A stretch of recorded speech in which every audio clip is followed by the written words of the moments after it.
नमस्कार दोस्तों, आज का हमारा विषय है व्यंजन। हमने कल स्वर के बारे में बात करी थी और उसके कितने प्रकार के होते हैं उसके भेद के बारे में बात करी थी। आज हम व्यंजन की बात करेंगे। व्यंजन कितने प्रकार के होते हैं। सबसे पहले मैं आपको परिभाषा बता दूं। स्वर की परिभाषा क्या थी? जिन वर्णों को उच्चारण करने में हमें अन्य वर्णों की सहायता नहीं लेनी पड़ती तो उसे क्या बोलते हैं? स्वर। यानी कि उसमें हमें किसी भी वर्ण की सहायता नहीं ली हमने तो उसे स्वर बोलते हैं। तो वर्ण आगे व्यंजन की परिभाषा क्या है? जिन वर्णों को उच्चारण करने में अन्य वर्णों की सहायता लेनी पड़ती है उसे व्यंजन कहते हैं।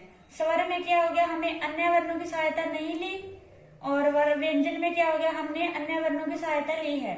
जैसे कि एग्जाम्पल के तौर पर क से लेकर ह तक जितने भी होते हैं ये सभी व्यंजन होते हैं। तो ये जैसे क है, ये क कंप्लीट है तो इसमें क्या है? इसमें स्वर मिक्स है इस तरह से। इसी तरह से जो ख व्यंजन है, अगर इसके नीचे हलंत लग गया तो मतलब ये आता है। अगर इसमें हम अ मिक्स कर देते हैं तो ये पूरा ख यानी कि व्यंजन। ये व्यंजन बन गया। क्यों? क्योंकि इसमें हमने स्वर मिक्स कर दिया। हमने इस व्यंजन में, हाफ व्यंजन में हमने स्वर की सहायता ले ली, यानी कि अ की सहायता ले ली, और सभी में मिक्स होता है। तो नेक्स्ट चलते हैं हम। व्यंजन कितने प्रकार के होते हैं? आगे व्यंजन को 3 भागों में बांटा गया है। कौन कौन से? स्पर्श व्यंजन, अंतस्थ व्यंजन और ऊष्म व्यंजन। स्पर्श व्यंजन कौन कौन से होते हैं? ये होते हैं 25। कितने होते हैं? 25। जैसे कि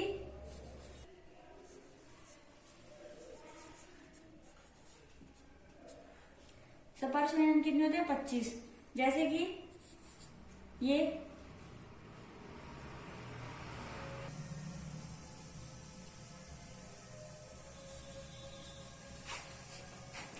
हमारे पास स्पर्श व्यंजन कितने हैं? 25 यानी कि 25। क से लेके ड़, च से लेके ण, ट से लेके ण, त से लेके न और प से लेके म मछली तक। ओके, तो आगे इसे हम 5 वर्गों में डिवाइड कर देते हैं।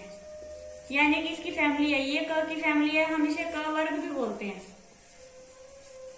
इसे जो पहला पहला अक्षर है यानी कि ये फैमिली मेंबर है, फैमिली मेंबर का ये सबसे बड़ा है प्रधान, इसे हम च वर्ग भी बोलते हैं।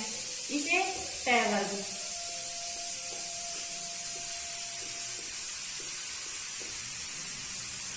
इसे प वर्ग, यानी कि ये इनकी फैमिली है। तो ये हमारे पास हो गए स्पर्श व्यंजन। स्पर्श व्यंजन होते क्या है? मैं इसकी आपकी परिभाषा बताती हूँ। स्पर्श व्यंजन क्या होते हैं? इनका उच्चारण हम अपने कंठ से, मुद्रा से, तालु से, जीभ से और ओष्ठ यानी कि अपने होठों से करते हैं। 5 जगह से। कहां से? कंठ, ओष्ठ, जीभ, तालु और मुद्रा से। इनसे इनका उच्चारण होता है। तो ये क्या कहलाते हैं? स्पर्श व्यंजन।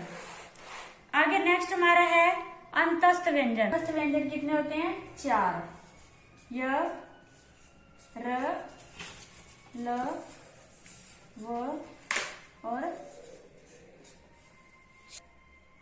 हमारे अंतस्थ व्यंजन में य, र, ल, व, ओ सॉरी स नहीं आएगा, ओनली 4 आएंगे। य, र, ल, व बस।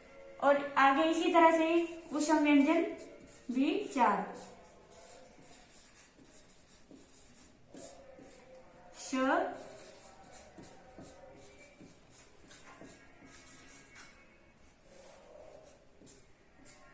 ये हमारे हो गए ऊष्म व्यंजन। ऊष्म व्यंजन हमारे पास कितने हो गए? 4। ओके, तो क्या हो गया? हमारे पास स्पर्श व्यंजन हो गए 25, अंतस्थ 4, प्लस में ऊष्म कितने हो गए? 4। तो हमारे पास टोटल कितने हो गए? 33। ये हमारे व्यंजन और स्वर हमें कितने थे कल? 30। तो गाइस आई होप कि आपको समझ आ गई होगी व्यंजन के प्रकार, व्यंजन की परिभाषा और कितने तरह के होते हैं। आई होप आप मेरी वीडियो को लाइक करें, कमेंट करें और सब्सक्राइब करें। Thanks for watching.